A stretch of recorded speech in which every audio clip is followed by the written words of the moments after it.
Well, hello, everybody, and welcome to episode 106 of the Game Changers. I'm your host, Carla, and tonight I'm turning up the heat with the brilliant Cassie Lee Minick.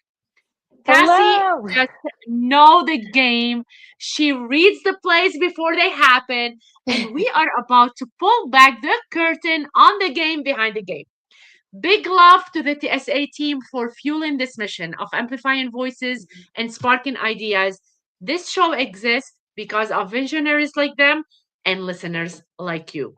If you want fantasy football gold, perspective shifting stories, or a fresh way to see the world, you are in the right place. The Game Changer isn't just a podcast, it's a movement.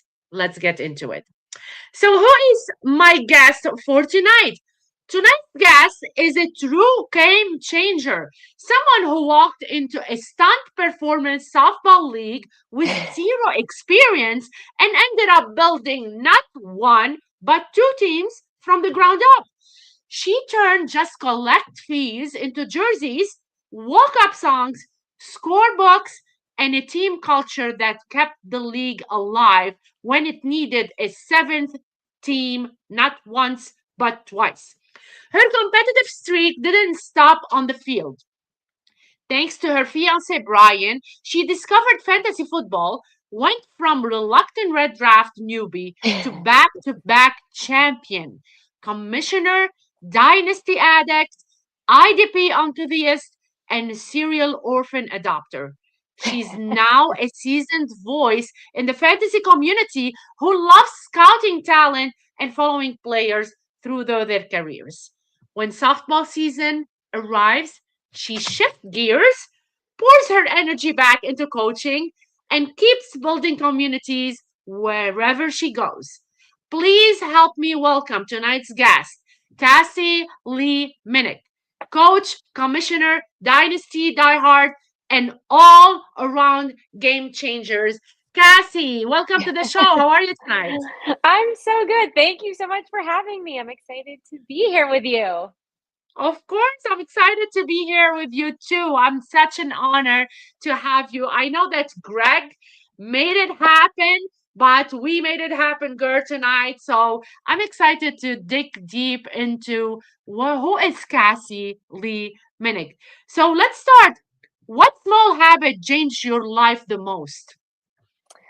Um, Man, I think that my interest and my desire to not leave any stone unturned. When I first started playing softball, I actually started coaching softball first, and I felt like it was my responsibility to learn everything I could. I owed it to my team to be a good leader and to not steer them in the wrong direction. So um I really, really tried to embrace like how little I didn't know and then dive headfirst into learning everything. It's like one of those things we learn in martial arts is like to come in with your glass half empty and empty your cup so that you can fill it up with more knowledge. So I went in with like an empty cup and I tried to fill it up with as much information as I could. And I'm still learning. So even though this is like my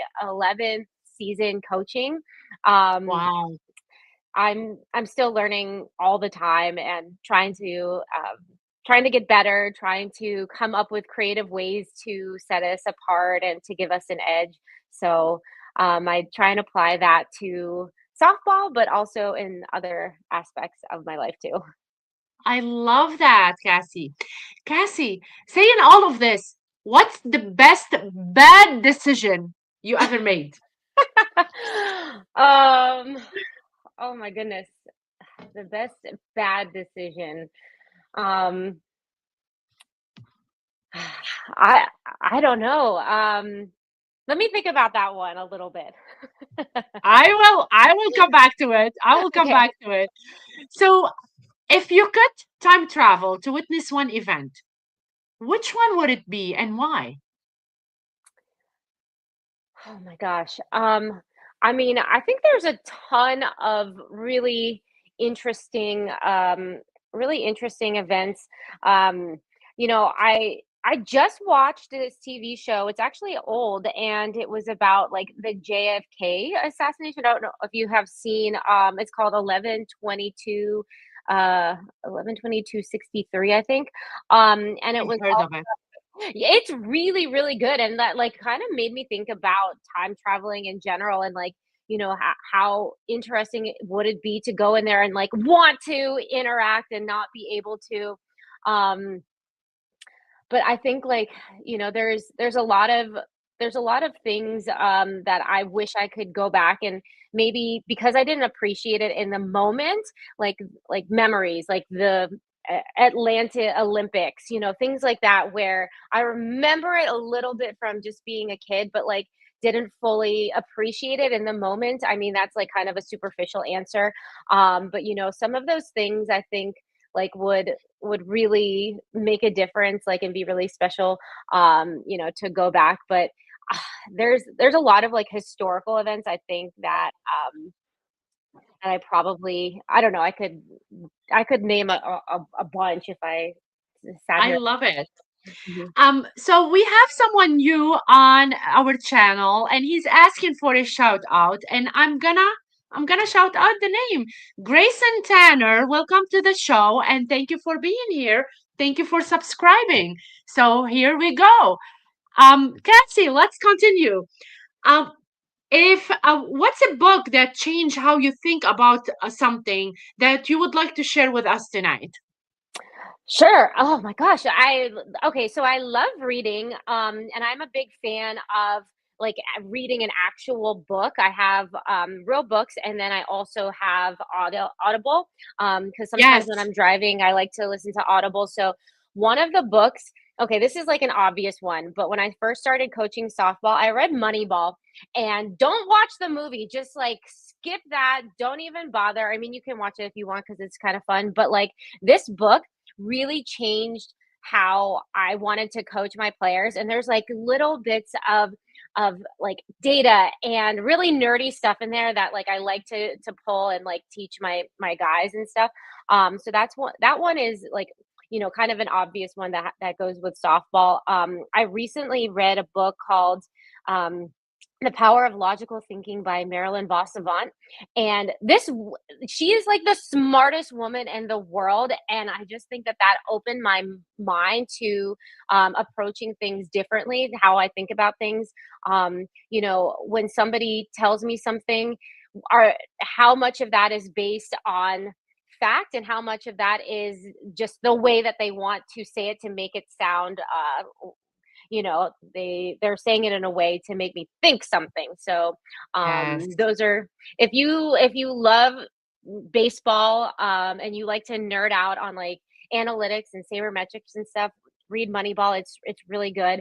And then Michael Lewis in general, he writes a ton of really good sports books. And then The Power of Logical Thinking, it's actually really fun. It sounds dull and boring and thick, but it's actually like it's great. I love that.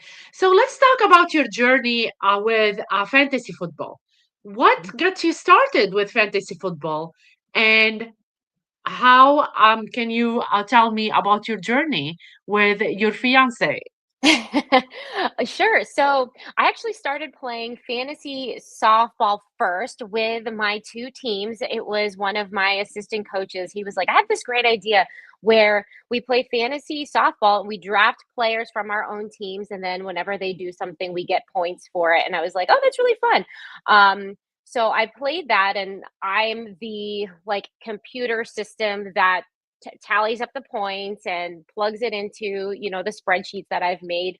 um and I did that for a couple years, and then Brian, my fiance, was like, you love data, you love stats, you would love fantasy football. And I'm like, I know like Ben Roethlisberger and Tom Brady, Yes, and that's it. And I know like some Steelers, and I don't know players. And he's like, it's fine, you'll learn really, really fast. So he convinced me to join a home league. It was 10 team, just regular redraft. And I remember printing out a cheat sheet from Yahoo. Our first league was on Yahoo, and it just like listed the the ADP of all the players that we should draft, and I would cross them off. And I remember I got to my first pick and I was like, Brian, do I pick D Adams or D Cook? And I didn't even know like who they really were, what team they played for. And he's like, get D Adams. And I'm like, okay. So I ended up getting both of them, but um to this day, Devonte Adams is still one of my favorite players, but and I'm Really? very fond of him. I came in third that year.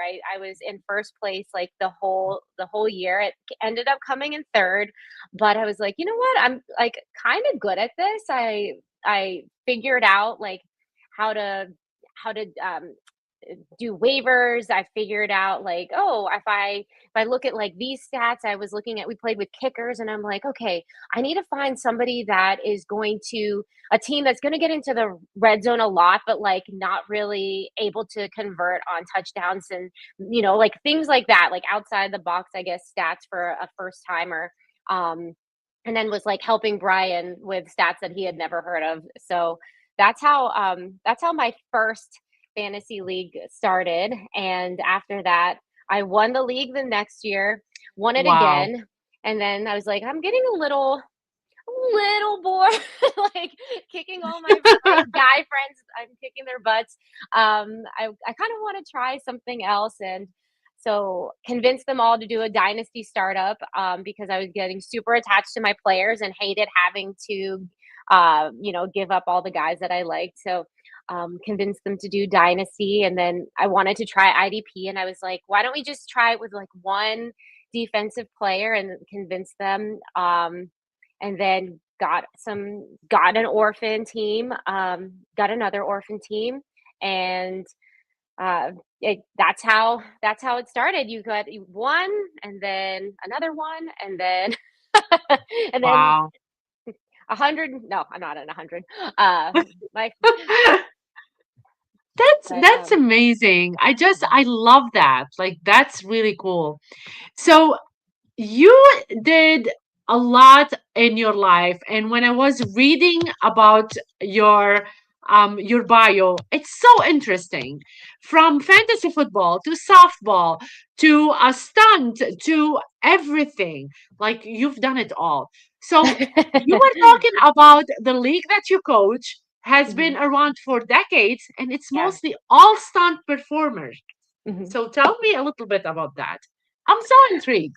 It's very cool. I'm playing with guys like one of my favorite people in the league. We've never played on the same team, but he taught me a lot about the game, and we discuss like strategy, and we talk about IQ and stuff like that. And this man was Kurt Russell's stunt double in Tombstone. Like he's been around, and Wow. he's been in all of the Western movies. And I'm like, this is somebody that I call my friend and can just call up on the phone and chat about softball with.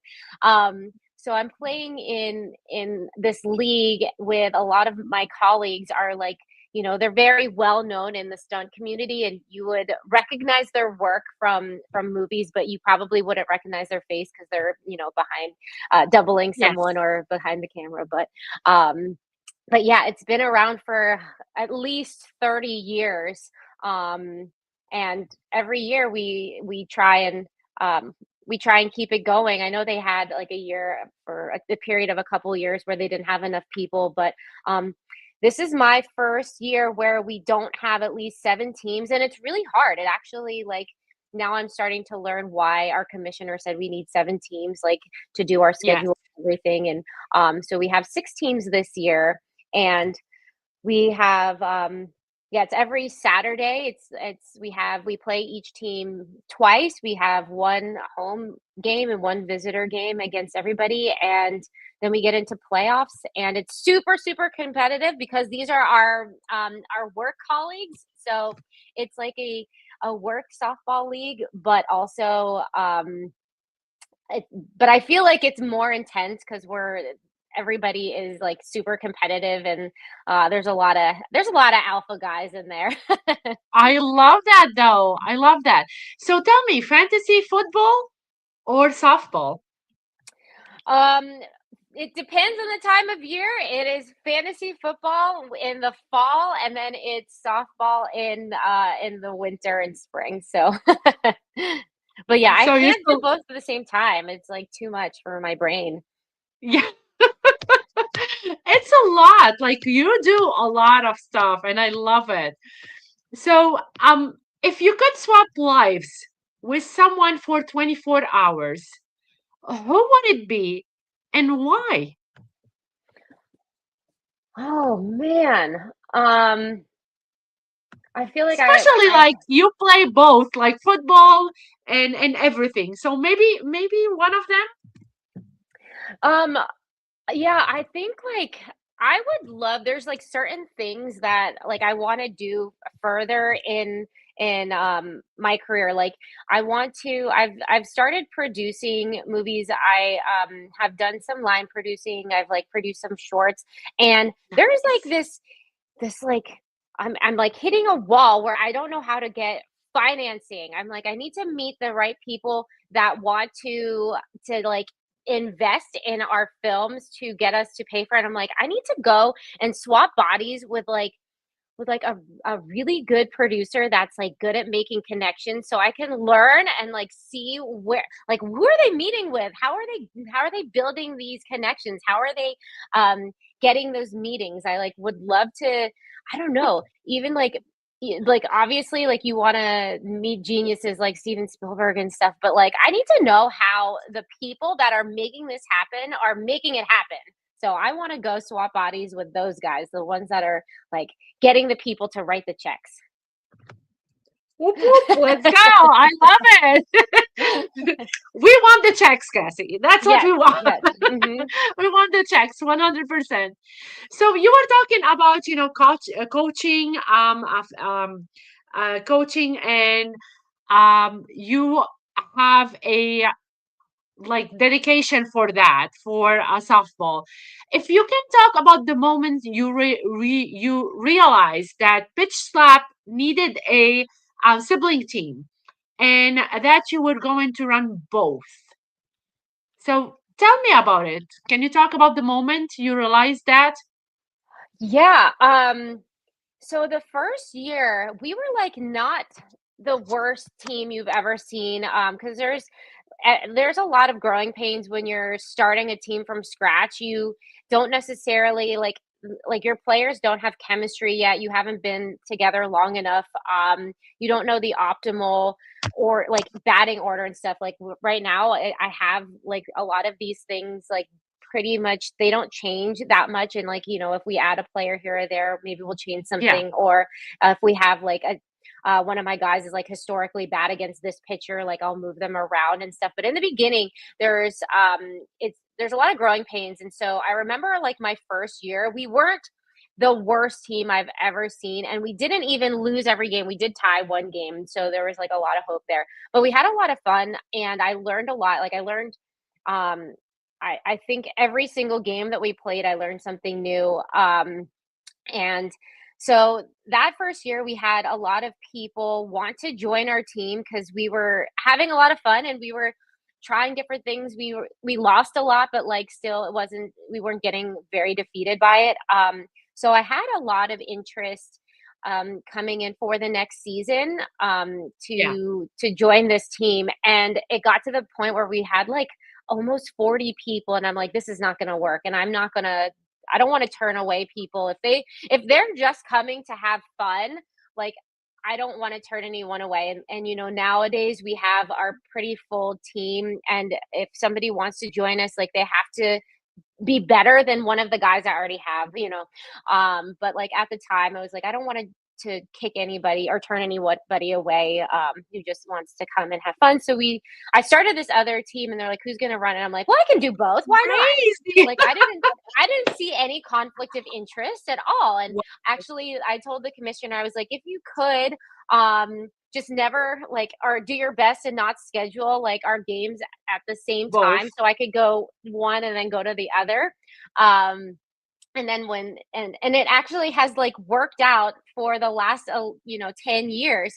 And if they are playing at the same time, which happens during like playoffs or something, because we have like a bracket for playoffs, then I'll usually go to the team with like the harder game. And then when they're playing each other, I always go with the batting team because I have to play the music. So I like go with the batting team in their dugout, and then I switch and I go back and forth. And I don't coach defense at all. I'm like, okay, you guys are on your own. We'll make the rosters together, and then I'll set it and forget it. And if you see something that you need to change, like just do it without me because I'm with the other team while you're on defense. So Okay, um did you end up being at the same time, like at the end, playing against each other at some point? Both teams? it yes, it happens every single year during playoffs. Wow. They're playing against each other. And actually, the last one of the years in 2022, my teams were playing each other in a game where the winner would go to championships and the Yes. loser was out. It's double elimination. Ooh. So that was that was hard, but it's like it's part of it, and we just know. And they're like they will cheer for each other except for when they're playing against each other. Listen, I applaud you a lot because I never played softball before. It was 1 year that I played, and I got a hit on my chest with the Oh ball. no. I took it like a champ, and I continued the game. I will tell Uh-huh. you that. Oh I my will tell you gosh. that.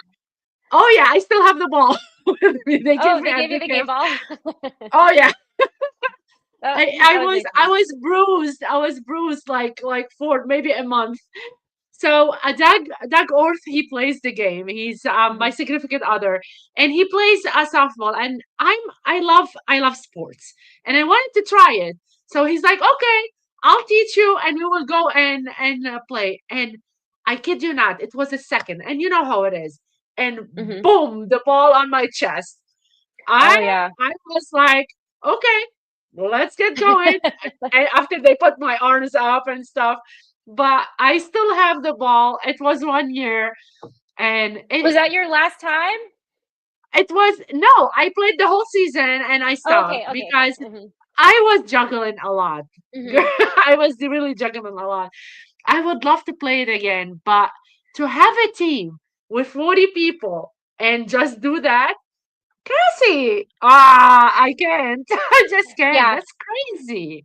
We have like 33, 34 right now. So we have them, they're split up. And Wow. we still like we practice like once a week. We get together, and because we all work, we're stunt people. So we don't have like 9 to 5s and stuff. So we Yes. usually pick a day and we get together, and we practice with each other.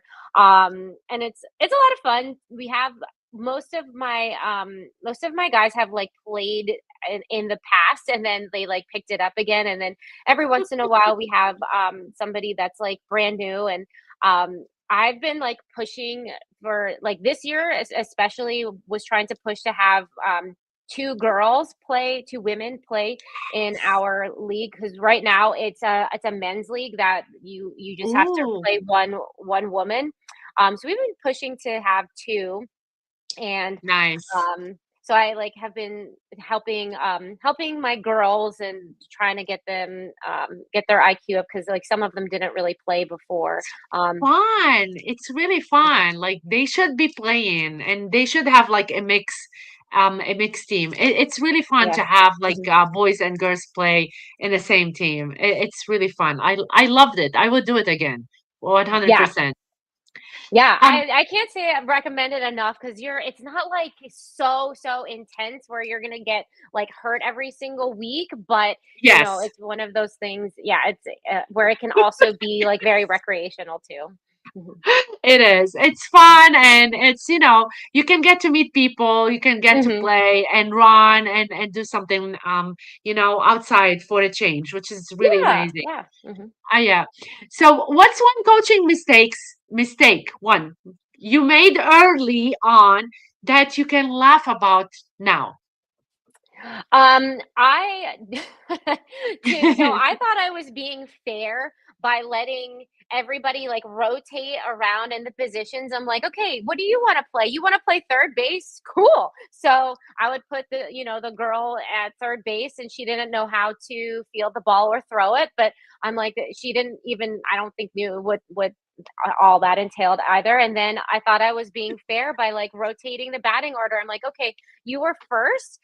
You're gonna go to the bottom the next time. And I I think like nobody cared at the time because we weren't exactly winning. And people were just having fun and stuff. But now I'm like it pretty quickly realized that that's not the correct way to manufacture the most optimal amount of runs by just pulling shuffling the names around.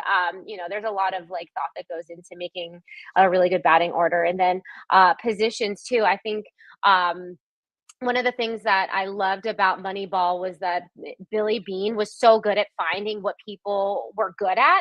Like that was his strength, was finding what people were good at so he could put them in a place to succeed.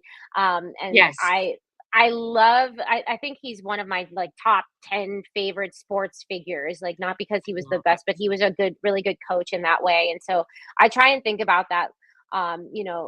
People are like, hey, I want to play this position and whatever. So I'll usually try and accommodate them. Like if it's a game where I don't think that moving people around is going to impact the outcome.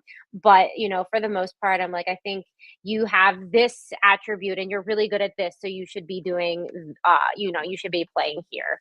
But yeah, in I the love beginning, I that. didn't know any of that. Just like, okay, Wow. tell me where you want to play, and I'll put you. Want to pitch? You can't throw a strike. Who cares? I love it. I love it. I love it. So before we continue, I just want to tell everybody that we have our merch, and JC sent me my beautiful t-shirt. As you can see, it's the Game Changers. So you can always see it on YouTube. So if you go to to YouTube, you can see where you can click on the link for the merch for the Game Changers. I have my stickers too. I'm like so in love with everything that JC sent me. I love, I love gifts. So these are the stuff for the Game Changers, you guys.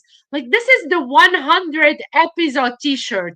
And I can tell you, it's the best, like the best ever. So thank you, JC, for that. I really appreciate it. And if you want to buy the merch, you can go on our affiliation, the sport affiliation on YouTube, and you can click the link and buy their merch.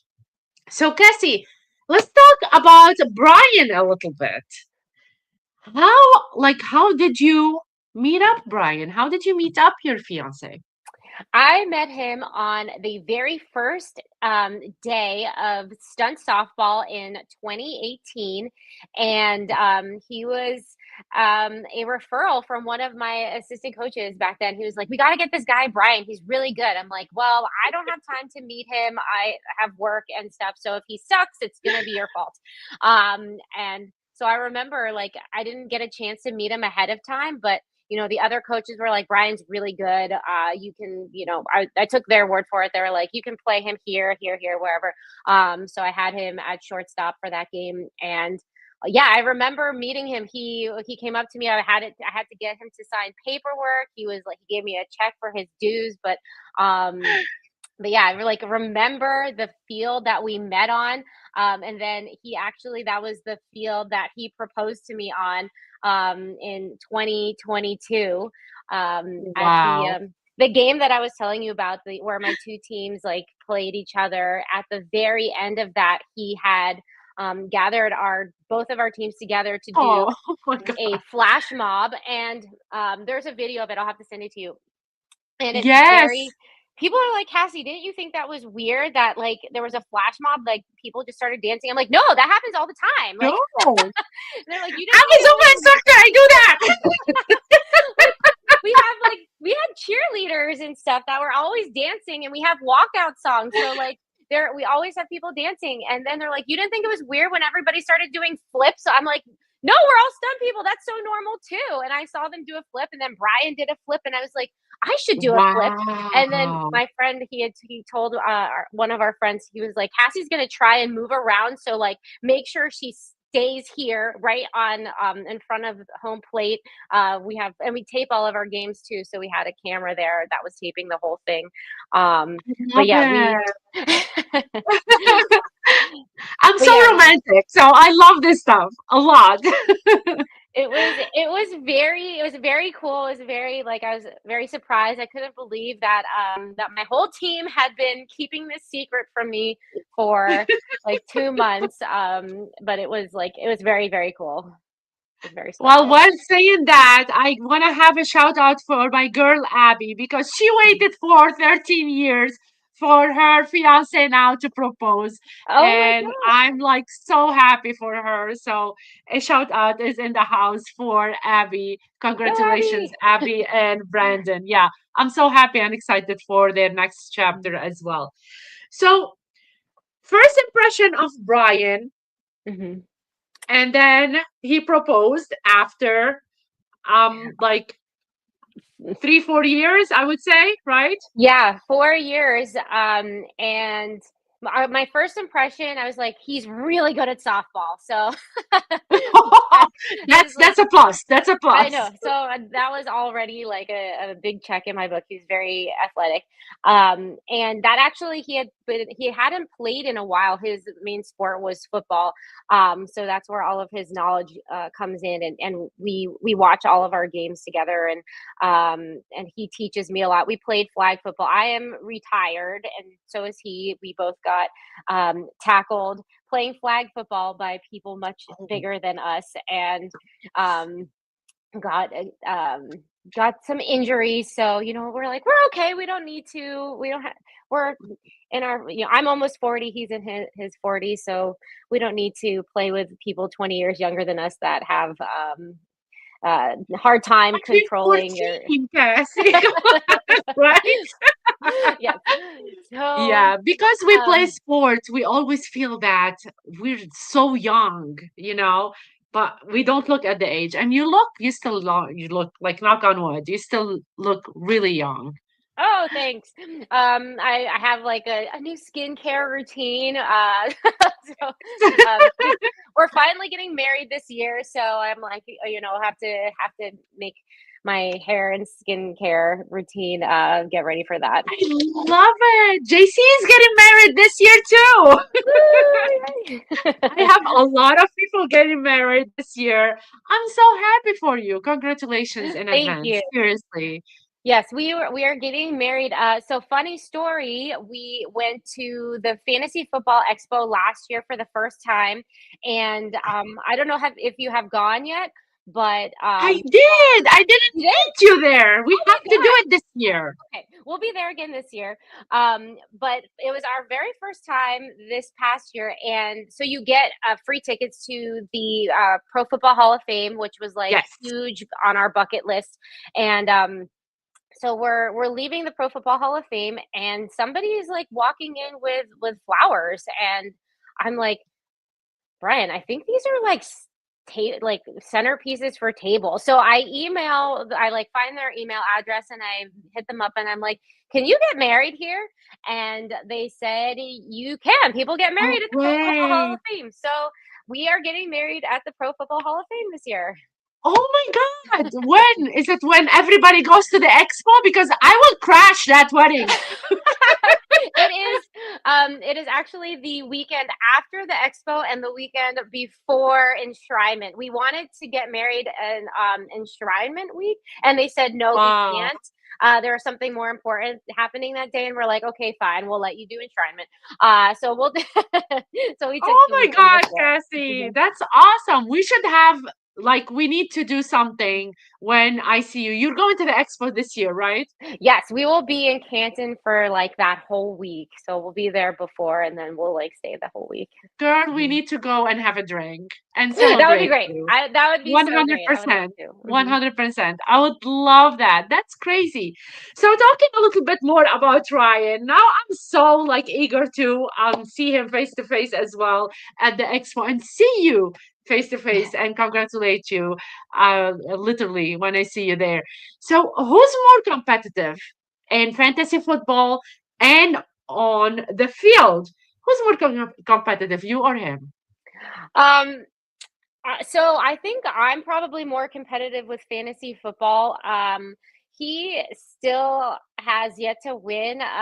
He's been playing like a little bit longer than me. Actually, he won like Oh, his first league, and it was our like 8 team all kicker all defense league, and he won it. And that was like his first one. We like didn't put any money, and it was just like this kind of fun like gimmicky league that I put together, and so that was like yes. his first one. But I'm like way more competitive to the point where if he beats me in fantasy football, that will affect my mood.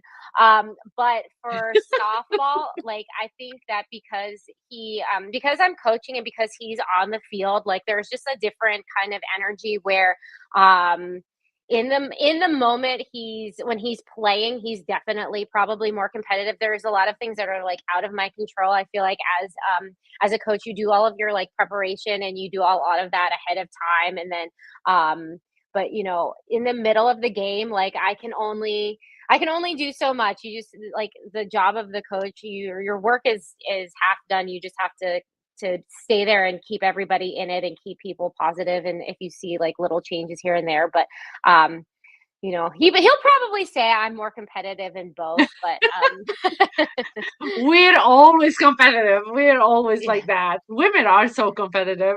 yeah. We have it in our blood. Especially because we're playing in a lot of things that are like dominated by men. So fantasy football is Yes. totally dominated by men. I find myself like less competitive in the all women leagues. That I'm in, and then like in softball too, I'm the only woman coach since like my first year, which was like 2016. So we had another woman coach. She was then done after that year, and then since then we've never had another one. And then every team like I still get it's pushback that they don't want. There's other teams that don't want to play, have to play two girls, or two women in their teams. So, there's Yeah. like I think that I'm very competitive in that way too, just because I feel like we're underrepresented, and I like want to prove that we belong. Also, Agree. Agree. Mhm. I agree 100%. So tell me, when did you realize you weren't just playing fantasy, you were really good at it? um, So I think it was maybe not that first year because I still was learning, and then like when I lost in the semis I was like, "Oh man, I suck." And it wasn't I think until the following year where I won, and I was like, "Okay, I'm like I get it now, and I'm understanding, and I'm seeing things that like other people aren't seeing, and I'm researching stats that other people aren't looking into." So I think it was probably that second year because the first one I was still um, like I still didn't fully grasp like how Yes. and championships are like they're not you don't just give them away, like you have to earn those too. So um I think like it was probably like that next year where I'm like, these people have been playing a lot longer than me and I'm beating them. So Wow. I That's don't great. win all my leagues like but in the beginning when I just had like one, I could focus all my attention into that one. And we were talking like behind the scene that there's a lot of people ask you to be in the leagues, in their Yeah. leagues, and sometimes you have to say no because it can be overwhelming, which is Yeah. crazy. I know some people have like 100 plus league. I don't Yes, know how they shout do out it. to my friend Scott who has, I think, gosh, You I don't know if he's kidding? watching 90. I think he has like 93, 96. I'll probably get that number wrong, but What? and they're all managed leagues. They're not just, best ball where you draft and forget. They're like he has to set his lineup in all of them. I Scott, how? am How? I don't know. And he was like, "Hey, do you want to be in one of mine?" I'm like, "No, I have already." First of all, redraft is like not really my thing anyway. I Yeah. like get too emotionally attached to just be done with them for 1 year. So dynasty is like more my thing. But all of his, I was like, hey, if you have one, if it's dynasty, if it's like Debbie, if it's IDP dynasty, he's like, no, these are redrafts. I'm like, no, thank you. Oh my God. I really don't know how they do it. It's crazy. It needs finesse. It really Yes. needs Yeah. finesse. What pushed you from redraft into Dynasty, Devi, and IDP formats? Yeah. So it was to get into dynasty because I started a keeper league with our redraft because I was getting so attached to my players. And then I remember the 1 year I drafted Josh Allen pretty late. This was like when Yeah. he was first like starting to come up, and I'm like, oh, this guy, he's getting all these rushing touchdowns, he's running all over the place and getting points. I remember drafting him like pretty late. It was 2020, I think, and I was like, dang it, I wish like I could keep him again for next year. So um, I found out you could do keeper league, so we started doing a keeper league. And then we did make some rules where you can't keep like the same player 2 years in a row. You can't keep like we had some rules in place there. And then I still was like getting attached to my players, and I'm like, "Ugh, I don't want to. I'm a fan of certain players, and I don't want to keep trying to draft them every year. And now they're getting better, so now you have to draft them earlier. Um, and so I also found that I would have a tendency to draft a lot of rookies because I have perpetual rookie fever. And I'm always like very interested in like the new. I'm like I like to draft for talent, I guess would be Yes. like my thing is drafting for talent versus like situation where it's like in redraft you kind of have to draft for like who's going to get a lot of points this year. And I'm like, Agree. it's okay if I want this guy, even though I put him on my taxi squad because I don't think maybe he'll make a difference now, but he just needs like a year to develop. So that's when I started getting really interested in dynasty, because I wanted to keep my players that I really liked. And because I was like, I'm always drafting rookies, and then I'm always letting them go halfway through the season because they're not valuable yet. I really need to like either draft them to have them as my keeper for the following year. I'm like, this is what dynasty is. So um Yes. so that's when I started that. And Devi, I had my first one a few years ago, and oh gosh, that team was so good. And then it folded. The whole league kind of folded. And I was really sad because I loved my roster. But yeah, I like watching college. I like Yes. speculating where players are going to go, and I like drafting talented college players, and then to be able to have them on your dynasty roster is very, very cool. So I have just one Devi league right now that already has Carnell Tate on it, and it's very exciting because I like So Ohio cool. State. Um, and um, so I think like people, it's hard to do Devi just because there's like a little bit more extra logistics, I would say, with drafting. There's like the way that we set it up, I used placeholders for Devi picks. Brian has a Devi league where it's all like Google spreadsheets, and it's Yes. kind of hard to keep track of like who has which player because you're not it's not right there in front of you as like a tangible trading piece. But there's if you can get into a good Devi league with a good commissioner, it's a lot of fun if you like watching college and you like dynasty. I do. Yeah, I watch college too. So, what do you like more? Do you like live draft events in person, or do you like more like behind your computer and relax and take your time? I like to not live draft because No? I have so much anxiety.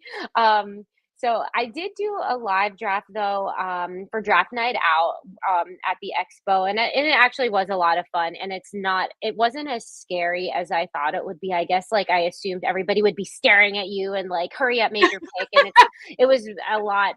It was a lot more laid back. People are eating and drinking and talking, and so like it's your turn. You have you know Yes. um there's like it's not as strict as like that you have a Demands. minute and a half, but you really have like a little bit extra if you need it. So that was fun, but I do like to set up like my my computer and then my tablet and then my other tablet and then my notes and stuff like that. So I like to have way more information than I need. And because I like Dynasty, I also like 8-hour clocks too, because I want to sit there and take my time, see if I can work through any trades. I feel like a lot of trades, for me personally, happen when you're doing the rookie draft and stuff. So you need all those hours for that. But Do you milk that time, like the 8 hours? Do you milk it to the second? Because I know people who does. no, I do like it in case like you can't get to you can't get to your phone right away or whatever, or like, Yes. I had a lot of drafts this summer and I was like, you guys, I was working on a show in Moab, Utah, and I'm like, you know what, if I'm on set, I'm in the middle of the desert and just FYI. So I would like tell the commissioner like, hey, if you can't get a hold of me, here's like my list of picks. And this was these were probably best ball drafts or something because it was the summer, but um, you know, I I'm like, I don't want to use up the whole 8 hours if I don't have to. But especially for like dynasty though, sometimes you're really trying to see if you can get any trades and especially with time differences too, because I'm on Yes. the West Coast sometimes, like the time difference, having extra hours is helpful. But like I don't want to use all like all 8 hours if I don't have to. But I it's nice agree. to have them just in case. I agree. So Doug is asking, how much would you be willing to give up for Jeremiah Love? Oh, okay. So, oh, man, I guess it depends. First of all, if you're in, even if you're in a super flex draft, I think like right now he's still, if unless he's still probably like my 101. Like I mean, there you might like. I hope you're not doing your rookie drafts yet. Like I have done some, but that happened before the NFL draft, and I hate that because I'm like I don't. I want to know where they're going first, but like I think regardless, like he would still be valued to me at a 101, even in super flex. But that's obviously if you. That's up for to each their own. Some people might want to go quarterback there. That's cool. Mhm. Cassie, what's the emotional roller coaster of picking up orphans, joining startups, and watching leagues fold? Okay, so I'll start with watching leagues fold because I still have like PTSD where I don't even think I'm fully recovered from like certain leagues folding because like for me also a lot of times like I don't mind getting into a startup and then and punting the first year and like getting extra draft picks, not having to worry about competing, going all in, because there's like if nobody does any trades at all, it's like every team is more or less kind of semi-competitive, but like you end up having people trading that want to trade to get more win now players and stuff like that for the most part. So I'm okay with trading to get more picks and like not being win now the first year. So there was this one startup I did a couple years ago where I punted the first year, um, started slow building, getting some good players each year, and then the league folded, and I was like, I have been paying my buy-in every year for this league to just fold, and I'm like, I could have just thrown this money in the trash because that's what it felt like when you're not win now. So I'm like, I'm paying because I'm in the league, but I'm not competing. So I think like that was that was really tough. And then the other league that I was telling you about, the Debbie one that folded. Gosh, that team was so good. And I had a lot of like my favorite players on there too. So because like I tend to draft players that I really like, it's always like Yeah. heartbreaking when the league folds. So I'll start with that one. Yeah, I can't even. I can't even talk about that. I had Bijan in that league, and so once that one went, I'm like, it's my mission now to make sure I replace him with another Bijan. Um, and then getting orphans. I don't have like that many. I don't think at the moment. I have one in a 32 team league. That was really really fun because it was different. I'm like sort of, into these different kinds of formats. And the league that I took over was or each team was based on one of the NFL teams. So there's 32, and the one that I happened to get was based on the Steelers. So I was like, it's meant to be. And they had traded away like some of their bigger pieces and stuff, but like it had TJ Watt on it, so I was really happy. And it had and then I've actually kept every year we in the rookie draft. I always make sure I get a Steelers defensive player because it has IDP in it too. So some of them are really fun. It's like, you know, it takes a while for me to like for the team to feel like my own team. I remember the first orphan that I ever picked up. I actually it was a 10-team league, and now it feels like my team because it's been like 4 years, I think. But at the Yeah. time, I was like, I didn't draft any of these people. You have to kind of make trades to get players that you like, and then I don't know. It just takes a while for it to feel like an emotional attachment to it. Um, I would rather, and then your other question was about startups. So I would rather have a startup just because I enjoy um, drafting the players that I like. Um, but it takes a little bit. It just takes a little bit longer, I think, for me to feel connected to an orphan team. Yeah. So you were talking about trades. Being Mhm. a woman in the industry, how the trades are going, and do they like trade you with something below what they're supposed to trade you with? Yeah. For the most part, I am pretty sure most of the people I'm in leagues with don't even know that I'm a woman. I get that kind of a lot. You're like, hey man, I was wondering how you would feel about this trade. And so because if we know each other on Twitter, then they'll know, and we like already connect on social media or something. But for the most part, like I don't have my picture up there. It's just a logo. So I think they don't even Yes. know I'm a woman. Um, and like there have been times where people have offered me like bad trades and stuff, but I don't think it's because I'm a woman. I think that a lot of people, that's kind of their strategy. They like to start off low and then see where you can go from there. I usually try to start off with what I think is fair, just because like if I see something that looks like ridiculously insulting, I don't even Yeah.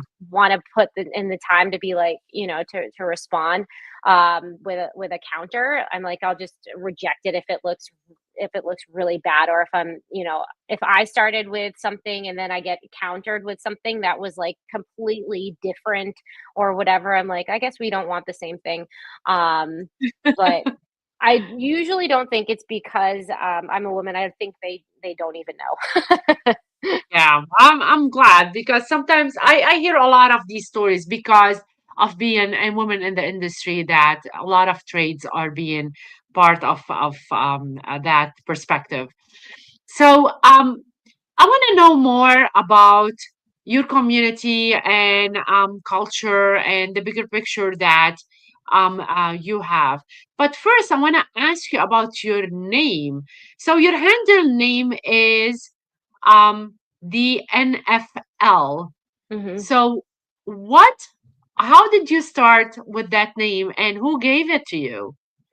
I honestly like thought it would be really fun just because I like dad jokes, I like puns, I like plays on words, and I remember coming up with that. And then I actually, in the beginning, wanted to do a podcast with the NFLs, and it would be all women, and it was just like the NFL.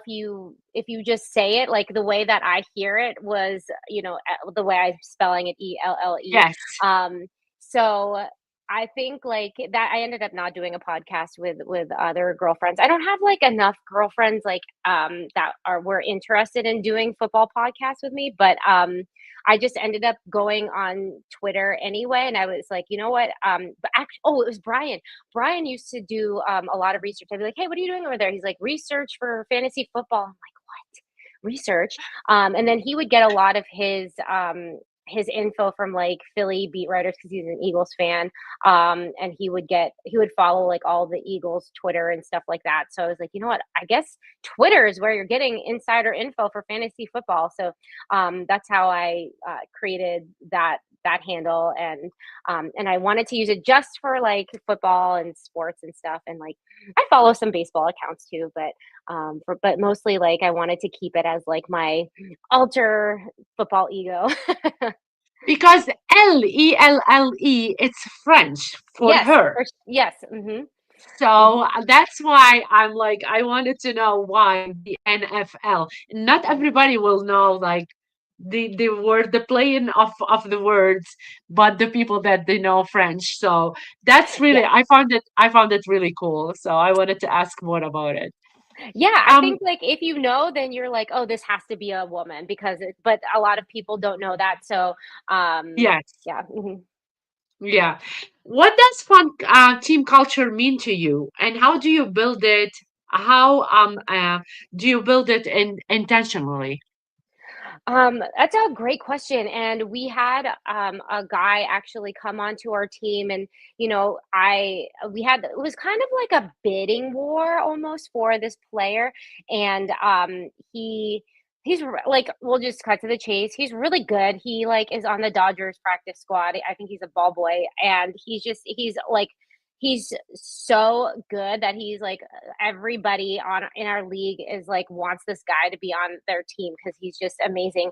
And he so he the other coaches were, I know that they were calling him to ask to him because we have one of my assistant coaches was like, Cassie, I think you should talk to him Yeah. because he has all these other managers want him to join their teams. And so I reached out to him and I was like, hey, I know that you're getting a lot of bids from the other managers, and I just wanted to let you know that you're going to get special treatment from a lot of the other people. They might even like pay for you to play with them. They might give you guaranteed 100% playing time. And I just like want you to know that, with us, like everybody is treated the same. Like everybody sits one inning it doesn't matter who you are. Like we have a system where if everybody sits one inning, then the most people can participate. And Yeah. I we all really enjoy each other because we are like we've been together as a team for like over a decade, and so it's like very team first, and I think that that's important. That people aren't out here trying to they leave their egos when they come to our team is what I'm trying to I say. And love so it. um and I think like early on I was like, how do I get our team to be better, but by staying with us, because there's other teams too that like have folded over the years. Players, like the good players, want to leave there and go somewhere else, and I'm like, how do I get our good players to Yes. stay with us, and to help me build our team up instead of like just going and leaving. And so I think like part of what I'm really good at it too is like acknowledging where people are good. So every year we have like an end of the year ceremony, and where we talk about, like, I go through it and it's like kind of a surprise. I'm like, okay, this person had like the highest batting average. This person, they scored their 300th run or whatever. And so we keep track of like those kinds of things also. But yeah, and I told this guy too, I'm like, you'll get special treatment from like other people, but if you just want to be, part of a team, like I can guarantee you that you'll have a really good time with people like that are very like team first. I love that. Mhm. What do you wish more people understood about the fantasy football community? Uh, Gosh, I think that so going back, um, like nobody for the most part like knows I'm a woman. When I join a league, they like Yes. assume it's all men, and I like the responses that I get sometimes, and it's like, hey, you know, this person is here, like she, blah blah blah, and they're like, she. There's a she in here. So I think like nowadays, and especially even like just the shock that people have when like there's a female player, and I think like that it's still we're still pretty outnumbered. It is mostly men, Yes. but like it is not the the craziest, most unheard thing for a woman to be playing fantasy football. Agreed. Mhm. Agreed 100%. Like like nowadays women are doing more stuff than men are doing. So I'm not sure why they are shocked when we talk sports. Um Yeah, there's things that, like, I still am learning all the time, and, like, I don't process when I'm watching a game as fast as, like, Brian does, and, like, so he will see everything at one time, and so, like, I'll see, like, a part of that, I'll see a third of that, I'll see, like, certain penalties, and, like, so I think just from watching a lot, like, I have picked it up, so I know that, like, a lot of men who have played, like, kinda come in with, like, a little bit of a advantage because, they understand the game just a little bit more, but that's not to say that, like, yes. women can't get to that point from wa like, Yes. we watch like 16 games every single week, and then we go back and rewatch things, and especially now that more women are playing fantasy football, I can't tell you like how much I learned from playing fantasy football. Like we had to learn route trees, I had to learn defensive schemes, and I think like it that started to give me more of an understanding of the game even from that. And like women are playing flag football, they're playing both, so. That's crazy. I do believe you were you with the Queen Classic this year? You were No, saying you no. did, right?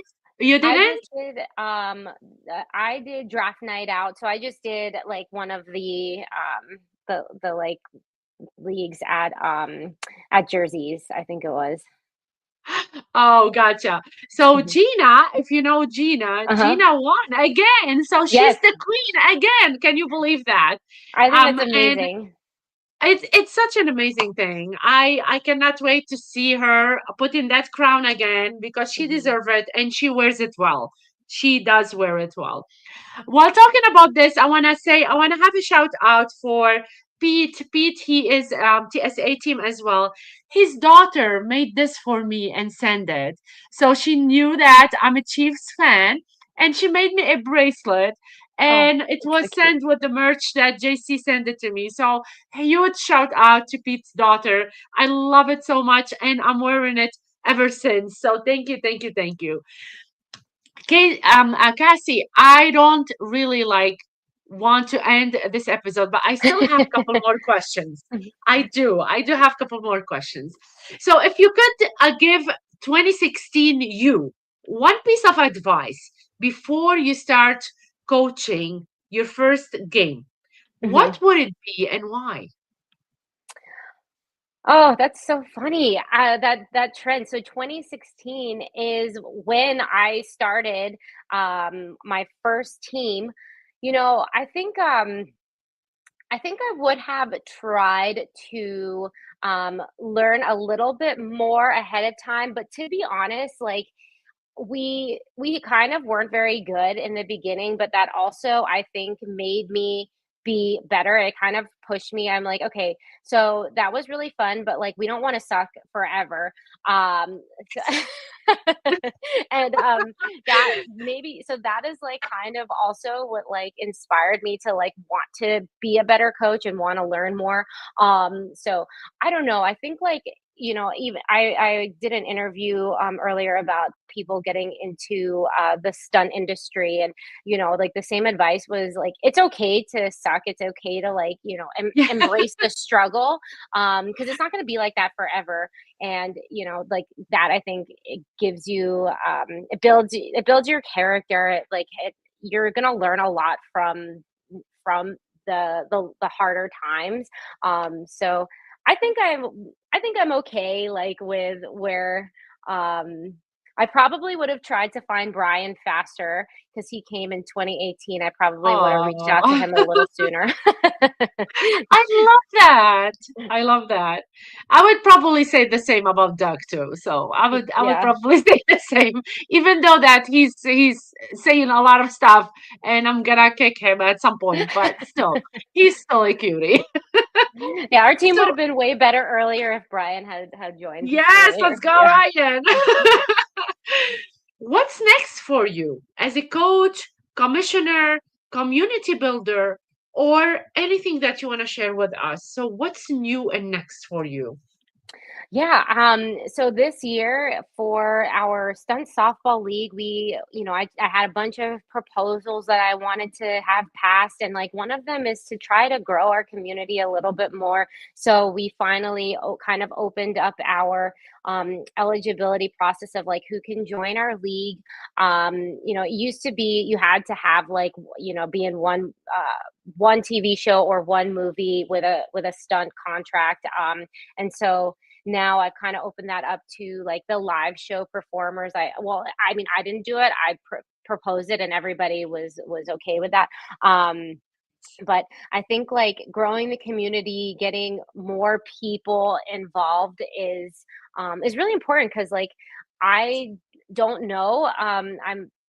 I there was a time where I like could tell you all of the new people in Hollywood and the stunt industry, and I was when I was a lot younger, I was going to a lot of different. I was training on all these different things and meeting people, and nowadays I like the training is different just because I have um, certain skills that I don't have to do every single day. Like when I was first learning martial arts, I was doing that every day, and then I was meeting all the martial arts people. And so, and when I was learning how to drive, I was going to all these different driving clinics and meeting all these people. And so then when you're um, when you kind of have a lot of skills that you don't have to do every single day, you just train them every once in a while. And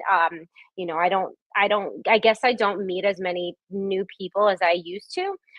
So I think like the same is happening with a lot of the other people. We're all like getting older together and not meeting as many newer community members. So one of like my goals was to try and grow our league by opening it up to the eligibility. I love that. So, Mr. Scampers is asking, what's the oldest you've seen someone get into the stunt industry? And I'm going to add something after you're done for that too. Yeah, people in their 30s. Like I have tons of friends who got into the stunt industry when they're in their 30s, and they're I think that it is not too late because there are always different.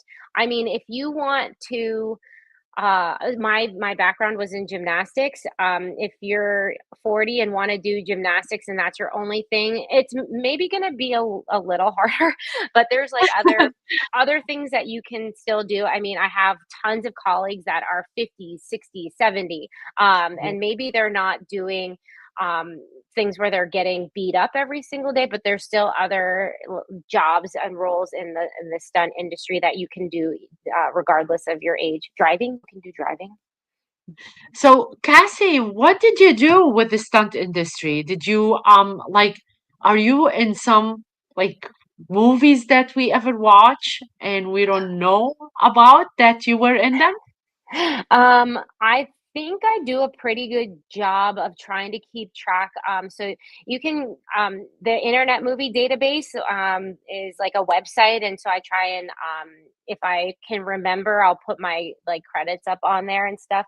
Um, so I would say, like 75% has been TV, and then like 25% has been movies. Just it depends, and I have like been really lucky to go on some TV shows for like one season or more. So then you end up staying with that one thing for a while. But I've been able to double some really amazing actresses. I've had I have done almost every stunt that I ever wanted to do. I could probably check that off of the list. There's still like some other ones that on my bucket list I love that are that. still on there. I love that. So we have a celebrity in the house. Let's go, Cassie. I love it. You won't recognize my face. I'm trying to keep my face hidden because I'm trying to look like the actress, but I don't care. I just know that you are you. This is Cassie. I don't care. I love that though. This is something like really nice to do. And we know a lot of people do stunts and behind the scenes stuff, but we don't know their faces, we don't know Mhm. their names, and now we know someone. So yes, I'm so happy with that.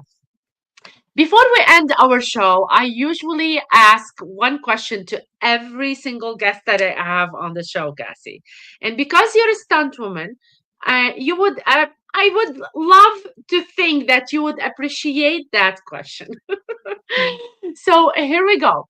What's something that maybe it was a secret or something you did at a young age that you never spoken of before and you would like to share tonight on the Game Changers? Oh my goodness, a secret. Yes. Oh man. Goodness gracious.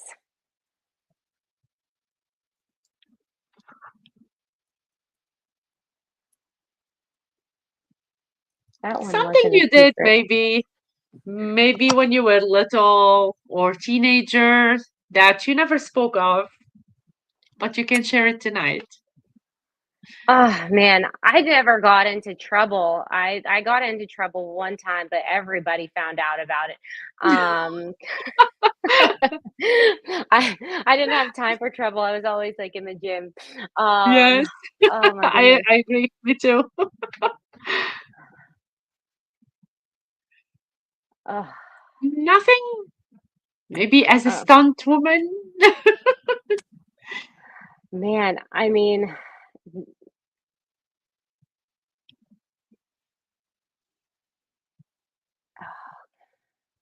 I feel like on the spot right now. Yes. TikTok, TikTok. Oh, I'm I'm sorry. gonna. No, I'm joking. I'm gonna ask you a question while you're thinking about that question Okay, because I'm okay, not gonna let you go with that. okay. So, what's the stunt you still want to do, or one you sort of regret doing? Mr. Scammers is asking that. Okay, so I once got a call and it was to be rigged to the outside of an airplane as it was taking off. And Ooh, because I was in another state at the same time, like I couldn't go back. It was like during COVID pandemic time. And because of like travel and having to do COVID testing, I couldn't work out like the travel with it. So that one was hard to have to turn down just because, I didn't know it was on my bucket list until I had said no to it, and I'm like, "Dang it, now that needs to go on my oh, bucket list." Um, so there's okay, so here's something that is a secret, and hopefully nobody in my industry is watching this.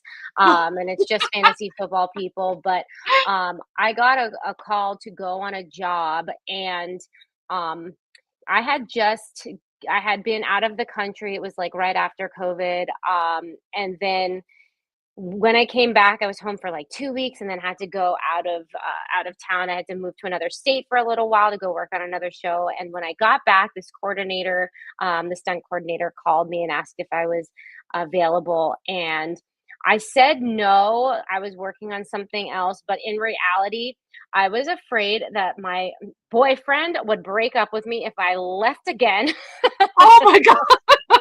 because we have a dog, we had 5 cats, we had 3 horses together. And when I was Wow. out of the country and when I was in another state, I left him to take care of all of our animals. I actually took my dog with me when I moved to Chicago. But when I got back here, he was so happy to have me back, and I was afraid if I told him I was leaving again for another like 4 months that he would be like, "Nope, I'm done with you." So I told him I was unavailable, Wow, I and can. I think it would have been fine. So maybe this can go under a regret. We have no idea. It won't be a regret if Brian would have broken up with me, but I think I would have been fine. But there was a lot of really cool stunts on that show, and I Yes. ended up getting to work on the reshoots for it. And I was like, dang it, this is what I missed out on. This is a lot of fun, But you got Ryan, so but yeah. So I hope nobody is watching that because I don't watch that. nobody from my industry. It's okay. All Yeah. everybody else. Yeah. I love that. Thank you so much, Cassie, for Mhm. being here tonight. I really don't want to end the show, but I know that you have a lot of stuff to do as well. But before I wrap up, so tell everybody the best way to connect with you online and where they can follow your work. Yeah, so I'm still on Twitter at the NFL, and I actually really love it because you can get into entire conversations with people on it, and I'm also on Instagram. I don't really use it as much. I kind of don't feel like you can have that same conversation that you can. So Yes. I still use Twitter. I love it. I have made a lot of friends through there. And have like some of my like first fantasy football friends I met through Twitter. And actually, one of my really good friends, I will just shout out to my buddy Steve, and I'm actually his literary manager. And we met through Twitter and through fantasy football. And I don't know if he's watching, but I met him all through Twitter. I love that. I love the Hmm. shout out as well. So stay before after the show so we can talk Hmm. a little bit. But thank you for joining me for this episode of the Game Changers. If today's conversation gave you a fresh perspective on fantasy football or the game of life, do me a favor, drop a comment with your biggest takeaway. I try and read them all. Mark your calendars and join me next Wednesday at 8:30 p.m. Eastern Time with Adam Rivers from KISS 95.7. If you're in Connecticut, you know who's Adam Rivers. For more game-changing conversations. Big thank you for JC for his behind-the-scene magic and to the powerhouse of Team USA, TSA for making this platform possible. Again, buy our merch, you guys. Look at that. This is my 100 episode t shirt. I am so much in love with it. If you enjoyed the episode, subscribe, hit the bell, leave a review, and follow us on social media. Until next time, keep challenging the game and making your mark. This is Carla with Cassie signing off. Have a great evening, everybody. Thank you for watching.